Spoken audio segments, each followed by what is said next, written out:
بسم اللہ الرحمن الرحیم حامدا و مصلیا اما بعد۔ سامعین کرام و ناظرین اعظام، 9 ستمبر 2021 عیسوی بروز جمعرات کی بات ہے۔ شام کے وقت اچانک میرے کانوں تک ایک خبر پہنچی۔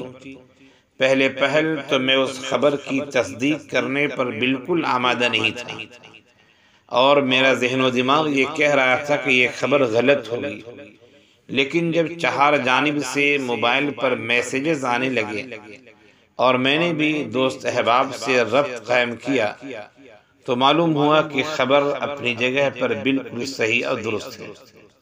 وہ خبر کیا تھی؟ ایک غمناک اور اندوہناک خبر تھی جس نے نہ جانے کتنے جوانوں کو، کتنے علماء کو، کتنے اہل مدارس کو مغموم کر کے رکھ دیا۔ خبر یہ تھی کہ جوان عالم دین، حیدرآباد کے مشہور بکڈپو سنابل کے مالک و انچارج حضرت مولانا الحی قاسمی صاحب اللہ کے حضور حاضر ہو گئے، اپنی جان آفری کے سپرد کر دی، اور اب وہ ہم سے جدا ہو چکے ہیں۔ میں نے خبر کی حقیقت کو جاننے کے لیے مولانا کے اہل خانہ سے ربط قائم کیا تو معلوم ہوا کہ منگل کی شام میں مولانا عشاء کی نماز پڑھ کر اپنی دکان میں تشریف لائے، اپنے بکڈپو میں کتب خانے میں موجود تھے، ان کے ساتھ کچھ دوست احباب بھی تھے۔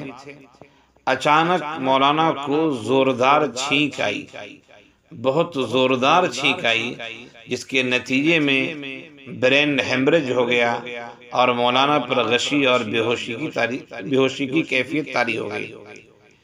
جلدی مولانا کو ہاسپٹل لے جایا گیا، اور پھر معلوم ہوا کہ بیماری بڑھ رہی ہے۔ بعد میں تحقیق ہوئی اور پتہ چلا کہ کڈنی نے بھی کام کرنا چھوڑ دیا ہے۔ پھر یہ بھی بعد میں معلوم ہوا کہ ہارٹ اٹیک ہوا۔ خیر، دماغ کا آپریشن کیا گیا، لیکن مولانا جانبر نہ ہو سکے اور اللہ کے حضور حاضر ہو گئے، ہم سب سے جدا ہو گئے۔ منگل کی شام میں یہ حادثہ پیش آیا، اور جمعرات کی شام میں تقریباً 3 ساڑھے 3 بجے کے آس پاس مولانا کی وفات ہوئی۔ نماز جنازہ ایک دن بعد، یعنی جمعے کے دن صبح سویرے 9 بجے نماز جنازہ ادا کی گئی، اور پھر حیدرآباد میں مولانا کی تدفین عمل میں آئی۔ مولانا عبداللہ قاسمی، یہ نام ایک ایسا نام ہے جس سے بہت سارے لوگ واقف ہیں، اور بہت سارے لوگوں کے لیے مولانا کی شخصیت ایسی تھی کہ انہوں نے بہت لوگوں پر اپنا اثر چھوڑا ہے۔ خاص طور سے مجھے یاد آتا ہے کہ جب مولانا کا ابتدائی زمانہ تھا، انہوں نے اپنا مکتبہ، اپنا بکڈپو شروع کیا تھا۔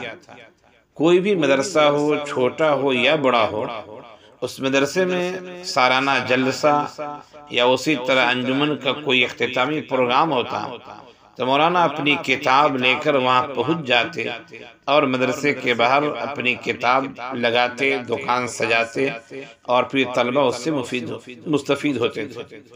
اس طرح مولانا نے اپنی تجارتی سفر کا آغاز کیا ہے، انتہائی کٹھنائی کے ساتھ، انتہائی محنت و مشقت کے ساتھ، انتہائی جوش و جذبے کے ساتھ۔ پھر اللہ تعالیٰ نے ترقی دی، اور اللہ تعالیٰ نے خوب ترقی دی، دائرہ کار بڑھا، اہل مدارس سے ربط ہوا، نئے فارغین سے، فضلائے مدارس سے تعلق بڑھا، اور پھر ان کی تجارت بڑھتی چلی گئی۔ وہ حیدرآباد کی سرزمین پر اپنی ایک پہچان رکھتے تھے، کتاب کے تاجر کے لحاظ سے، با اخلاق اور ملنسار عالم ہونے کے لحاظ سے، ایماندار شخص ہونے کے لحاظ سے اپنی ایک پہچان رکھتے تھے۔ مولانا عبدالحی قاسمی علیہ الرحمہ سے میری ملاقات اس وقت ہوئی تھی جب میں فروری 2007 عیسوی، یعنی محرم الحرام 1428 ہجری میں حیدرآباد میں درس و تدریس کے لیے حاضر ہوا، تو شروع ہی کے ایام میں، ابتدائی ایام میں مولانا سے ملاقات ہوئی اور پھر انہوں نے اپنا تعارف کرایا، اور یہ مجھ سے کہا میں چونکہ ویشانی کا رہنے والا ہوں، تو انہوں نے کہا کہ میں بھی اصل میں ویشانی کا رہنے والا ہوں۔ حاجی پور کے پاس جڑہوا ایک گاؤں ہے، یہ کہا جائے ایک علاقہ ہے جڑہوا، وہاں کا میں رہنے والا ہوں، لیکن میرے والد محترم کلکتہ میں بنگال میں شفٹ ہو گئے ہیں، اب ہم لوگ وہی رہتے ہیں۔ اس طرح مجھے معلوم ہوا کہ مولانا کا اصل آبائی وطن کہاں ہیں اور فی الحال کہاں رہتے ہیں، یہ تفصیل معلوم ہوئی۔ مولانا کی ابتدائی تعلیم اپنے نانا جان کے پاس ہوئی، پھر انہوں نے ضلع سمستی پور کے ایک مدرسے میں تعلیم حاصل کی، پھر اعظم گڑھ کے ایک مدرسے میں تعلیم حاصل کی، اور پھر دارالعلوم دیوبند تشریف لے گئے اور وہاں سے آپ فارغ التحصیل ہوئے، وہاں سے سند فضیلت آپ نے حاصل کی۔ پھر اس کے بعد کاروبار کی زندگی میں آپ نے قدم رکھا اور اپنے اخلاق کے ساتھ، اخلاق عالیہ کہا جائے، اور اپنے ملنسار اور اپنے اچھے اور عمدہ اوصاف کی وجہ سے لوگوں میں مقبول ہوتے چلے گئے۔ جس زمانے میں آپ نے سنابل بکڈپو کھولا تھا، اس جگہ اڑوس پڑوس میں کوئی دوسری دکان کتاب کی نہیں تھی، تو آپ لوگوں کے لیے مرجع بنے ہوئے تھے۔ اب مولانا ہمارے درمیان نہیں رہے، وہ ہم سے جدا ہو گئے ہیں، جہاں وہ گئے ہیں یقیناً ایک دن ہمیں اور آپ کو بھی جانا ہے۔ مولانا کی وفات ایک بڑا حادثہ ہے، اس لحاظ سے بھی کہ تقریباً 3 ماہ پہلے مولانا کے والد محترم کا انتقال ہوا۔ ابھی مولانا کے بچے چھوٹے چھوٹے ہیں، عمر بھی بہت زیادہ نہیں تھی، تقریباً 40-41 سال عمر تھی۔ حادثہ سنگین ہے، حادثہ سخت ہے، لیکن اللہ کا فیصلہ ہے، ہم اور آپ کچھ نہیں کر سکتے ہیں۔ اللہ کا فیصلہ جب آ جاتا ہے تو پھر 1 منٹ اور 1 سیکنڈ اور 1 لمحے کی بھی تقدیم و تاخیر نہیں ہو سکتی ہے۔